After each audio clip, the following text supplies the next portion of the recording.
এই দেখুন বন্ধুরা, এই বড় কাঁকড়াটা আমাদের পুকুর থেকে ধরা হয়েছে। আর এই কাঁকড়াগুলো বাজার থেকে কিনে এনেছি, একেবারে জ্যান্ত কাঁকড়া, সুন্দরবনের জ্যান্ত কাঁকড়া। কাঁকড়ারই আজ আমি রেসিপি করব, ভিডিওটা দেখতে থাকুন। জ্যান্ত অবস্থায় আপনাদের দেখিয়ে দিলাম।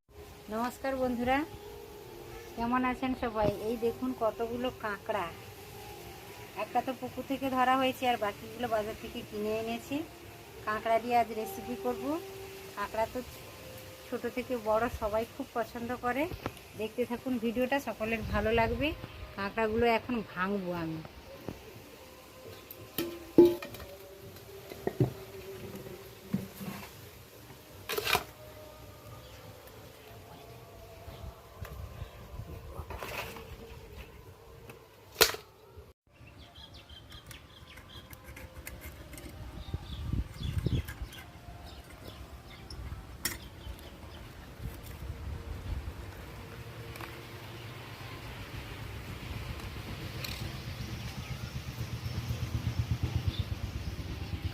এবারে জ্যান্ত কাঁকড়াগুলো কেটে নিচ্ছি, একটু পরেই রান্নাটা করব।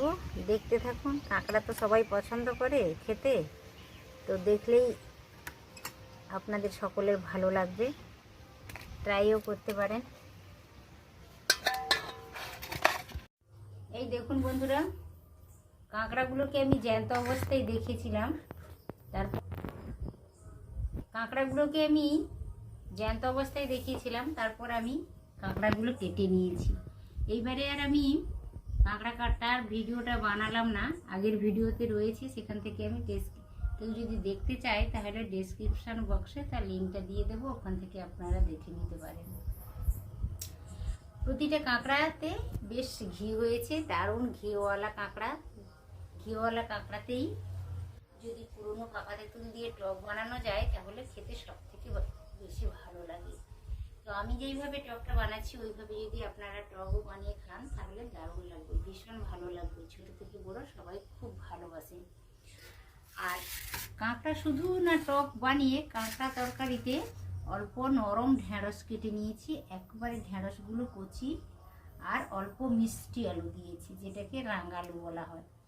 তো কাঁকড়ার টকে যদি একটু সবজি দিয়ে খাওয়া হয় তাহলে সবজিটাও খাওয়া হলো, কাঁকড়াটাও খাওয়া হলো, বেশ ভালো লাগে খেতে।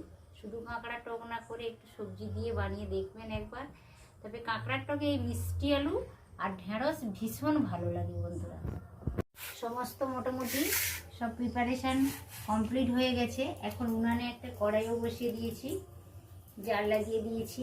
এবার সবজিগুলো হালকা করে একটু ভেজে নেব।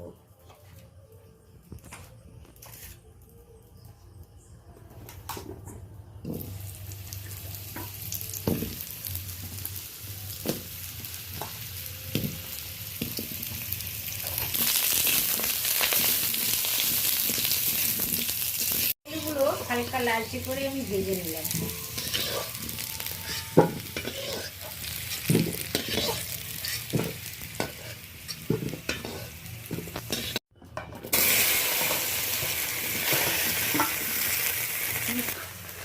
এবার সেই অনুসারে ঢেঁড়সগুলো ভেজে নেব। আলুটা প্রথমত ভেজে নিয়েছিলাম, ঢেঁড়সটাও হালকা লালচে করে ভেজে নিলাম। এখন আমি লবণগুলো কিছুই ব্যবহার করিনি, একসাথে ব্যবহার করব। ঢেঁড়সগুলোও তুলে নিচ্ছি।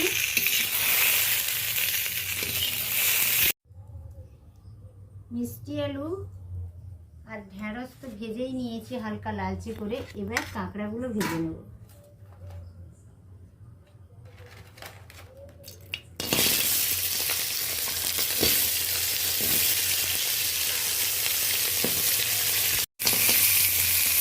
কাঁকড়ার সাথে সাথে কাঁকড়ার এই ছোটো ছোটো দাঁড়াগুলো বেশ খেতে দারুণ লাগে। কাঁকড়ার দাঁড়াগুলো হালকা করে একটু ভেজে নিলাম। 1 টেবিল চামচ তেল দিয়ে দিলাম। কাঁকড়ার দাঁড়াগুলো আমি ভেজে নিয়েছি, ছোট দাঁড়া বড় দাঁড়া সব কিছু। এবার কাঁকড়াগুলোকে ভেজে নেব।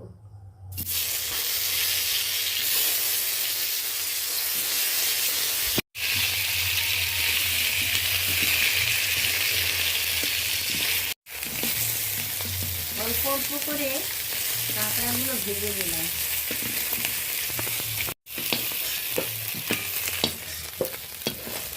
দিলাম। এবার ঘিটা কড়াই তুলে দিয়েছি ভেজে নেওয়ার জন্য। অল্প লবণ দিয়ে দিলাম,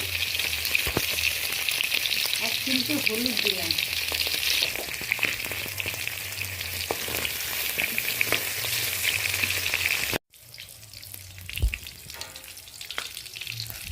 ফোড়নের সাথে ভেজে রাখা মিষ্টি আলু আর ঢেঁড়স দিয়ে দিলাম।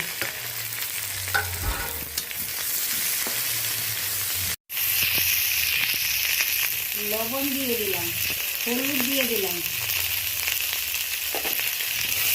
আগে থেকে ভেজে রেখেছিলাম মিষ্টি আলু আর ঢেঁড়সটা, আর এখন বেশি ভাজারের প্রয়োজন নেই। হালকা করে লবণ হলুদ দিয়ে একটু নাড়াচাড়া করে নিলাম।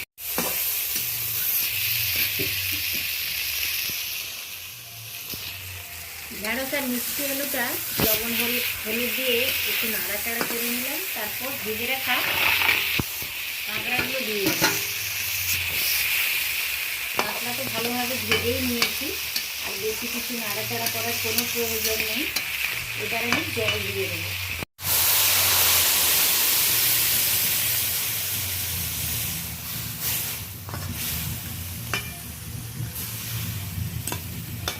জলের পরিমাণটা আমি এখন একটু কমই দিলাম, কারণ টক জলটা একটু পরেই দেবো সবজিগুলো ভালোভাবে কুক হয়ে যাওয়ার পরে। ওই জন্য জলের পরিমাণটা এখন আমি একটু কমই দিলাম।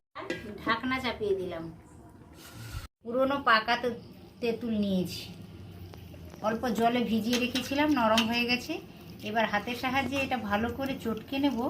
চটকে এর ভেতরের যে খোসাটা থাকে, তেঁতুলের খোসাটা, ওটা ফেলে দেব। আপনারা তেঁতুলের পরিমাণটা, কতটা পরিমাণ সবজি নিচ্ছেন বা কতগুলো কাঁকড়া নিচ্ছেন তার উপরে ডিপেন্ড করবে। তেঁতুল জলটা একেবারে রেডি করে নিয়েছি, আর এদিকে দেখুন আমি ঢাকনাটাও খুলে দিয়েছি। সবজিগুলো ভালোভাবে কুক হয়ে গেছে। এবার আমি টক জলটা দিয়ে দেবো। বন্ধুরা, সবজি দিয়ে যদি টক বানান তাহলে প্রথম থেকে টক জল দেওয়ার দরকার নেই।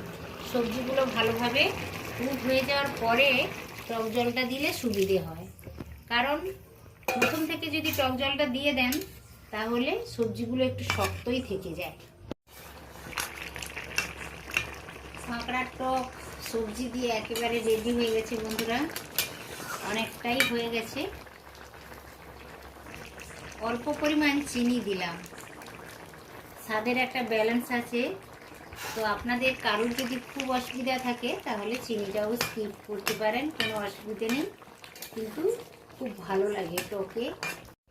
টকটা একেবারে রেডি হয়ে গেছে খাওয়ার জন্য। সাইড থেকে অল্প সরষা তেল, কাঁচা সরষা তেল ছড়িয়ে দিলাম।